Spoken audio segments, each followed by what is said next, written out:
Hello, my dear students. This is Mrs. Shaima Gharib, and today's lesson we are going to continue data handling, continuous data, frequency diagram, line graph, scatter graph. If you didn't watch part 1 and 2, you have to watch part 1 and 2 before part 3.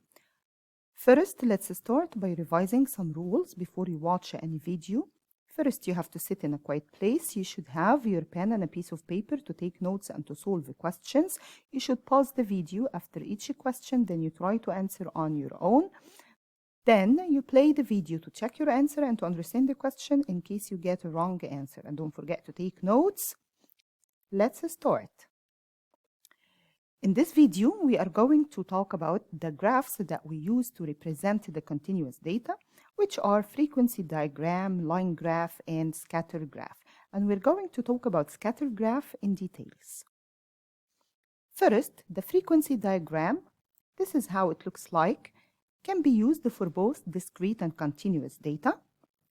A graph that shows groups of data. As you can see, if you look at the bars here, for example, the first bar here starts from 0 to 20, and the second bar from 20 to 40, then from 40 to 60. So it shows us groups of data. For the line graph, as you can see, a graph using a line, it often shows changes over time. As you can see here, it shows us the changes of the temperature over time. And we use lines to draw this graph. Is this clear? Now, let's talk about the scatter graph. The scatter graph used for collecting and interpreting data. A graph where points are plotted to show the relationship between two variables.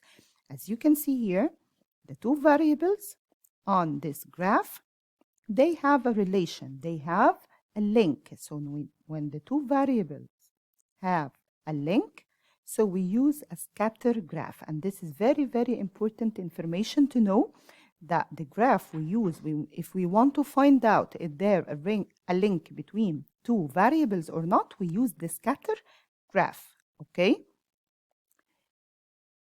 Scatter graph can show you if one variable affects another. And we'll see this in details. When the data follows a similar pattern, this relationship is called correlation. What does this mean? Look at this graph here. It has some points, as you can see. These points are following a pattern. We can say that this pattern, it's going up, as you can see here. So it's going in the same direction, up, okay? So they have a pattern. In this case, when the points are going up this way, we call this relation positive correlation. So the relation here is called positive correlation. For the second example here, look at the points. They are following a similar pattern, but this time downwards, okay? So in this case, when the points are going this direction, downwards, we called it negative correlation. Look at this graph here. Can we identify any pattern between the points? No, we cannot find any pattern here. So in this case, we say there is no correlation, no link between the two variables. No relation between the two variables. So in the first one, the relation is called the positive correlation. In the second one, the relation is called the negative correlation. And in the third one, there is no relation, which means no correlation. We represent this correlation by using a trend line or the line of best fit. And we are going to talk about the line of best fit in details in the coming video, part 4. That helps us to approximate a set of data points. So let's see the next. We cannot draw the line of best fit when there is no correlation, because the line of best fit shows us the relation between the variables. Let's see. To draw the scatter graph, what should we do? First, we have to identify the variables. Label each axis and choose an appropriate scale for each axis. Let's see an example. Look at this example. The following observations measuring grade and reading level were taken for 5 students. As you can see in this table, let's understand it first. There are 5 inputs for 5 students. It shows us the grade level, which is the year, and the reading level. For example, one of the students in year 1, his reading level is 4. Another student in year 2, his reading level is 6. One of the students in year 4, his reading level is 10, and so on. So now we are going to plot these information on the graph. As we can see here, we labeled the axis, this axis for grades and this axis for the reading level. And we chose the scale by 1 here. It's going by 1, 1, 2, 3, 4, 5, 6, because the maximum number I have here is number 6 for the grade. So I can skip by 1 in this scale. For the reading level, I have number 4 and number 14. So I chose a scale of 2, 0, 2, 4, 6, 8, 10, 12, 14. Now we're going to plot the points. The student in year 1, his reading level is 4, so this is grade 1. So we are going to plot the point here. As you can see, this is the point. For year 2, the reading level was 6. For year 4, the reading level at number 10, as you can see, and so on. So now I want you to look at the points here. What do you think? What is the relation? Can you find the relation here? Can you find the pattern between these points? Are they going up, as in this photo? Do you remember what is the name of the relation here? We call it positive correlation. So if we want to describe the relation here, or the link between the grade and the reading level, we are going to find out that as the grade increases, the reading level increases as well. So when we have a positive correlation, that means the two variables, which are the reading level and the grade here, we can call them, they are in positive correlation, which means as one of them increases, the other one increases as well. So this case, the positive correlation shows us increases case. Okay, so this is very, very important. Now let's have some questions. Which graph would you use to represent the data in each of these investigations? Question 1. How quickly does hot water cool to room temperature? So what does this mean? We want to check how quickly, which means the time. So is the temperature changing over time or no? Which graph we said it check changing over time? Frequency diagram, line graph, or scatter graph? It is line graph.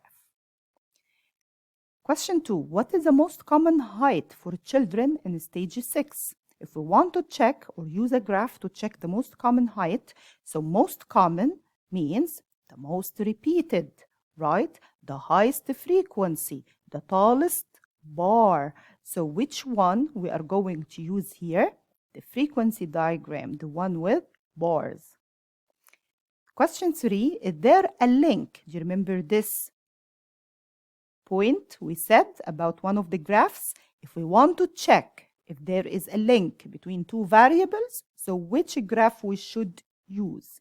If there is a link between a person's height and how well they do in a science test, so we are going to use the scatter graph. So we use the scatter graph if we want to check if there is a link or relation between two variables, as we said before. Now look at this question. The following table shows the age and height for a few of the trees at Canyon Creek Park. Draw a scatter graph of the data in the table. So as we said, we are going to label the axis first. So one of the axes will be for tree ages in years, and the other one for the tree height in meters. We are going to choose a proper scale. So for the tree age, I have the smallest number is 2 and the biggest number is 9. So I can choose a scale of 1. counting by 1. 0, 1, 2, 3, 4, up to 10, as you can see. For the height, also I have the smallest number 2 and the greatest number is 8, so I can choose the same scale for the height, which is 0, 1, 2, 3, 4, up to 9, as you can see. Now I'm going to plot the first tree. This tree is 4 years old and its height is 3. So 4 years with the 3 meters height. So the point will be exactly in this place. For another tree, which was 6 years old, its height was 5. So for 6 with the 5 height, so the point will be here. And we're going to plot all the coming points. After we finish plotting all the points of the trees, we are going to look at the pattern here. Do these points have a pattern? What do you think? Is there a relation? Is it one of the patterns that we talk about? Is it positive correlation or a negative correlation? What do you think?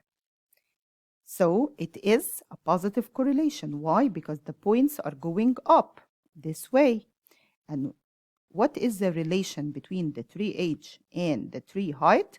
As the tree age increases, the height increases as well. And we said the positive correlation, it shows us when one of the variable increases, the other one increases as well. So this case is a positive correlation. It's same as this pattern here. The line is going up this way. Is this clear? And how we describe the relation? We have to write this sentence, followed by it is a positive correlation. One more example, the table shows the row number and cost of the ticket for a few seats at a concert. Draw a scatter graph of the data in the table. So we have here the row number and the ticket cost. We are going to do the labels, row number, and we choose the proper scale by 2 here from 0 to 20, and the other axis for the ticket cost in dollars. We are going to use a scale of $20, 20, 40, 60, and so on. Now we are going to plot 20, 20, row number 20, the ticket price is 20, 18, 40, so the row number 18, the ticket price was 40, 16, 40, so this is 1640, 14, 60, 14 with the 60, and so on. We're going to complete the data of the graph. Now look at the pattern of the points. Are they going up or down? Of course, from left to right, as you can see, the pattern is going down. So what type of correlation we have in this case? Do you remember? We have a negative correlation because as, what do you think? As the row number increases, the ticket cost decreases. So it shows us a negative correlation, same as this graph here. The points pattern is going down. Is this clear? Thank you very much. This is the end of this part today. I hope you enjoyed the video and see you soon. This is the end of our lesson today. I hope you enjoyed the video, and if you have any question, please feel free to leave a comment and I will answer you as soon as possible. See you next video, and please remember that your feedback is highly appreciated. Thank you very much and see you soon.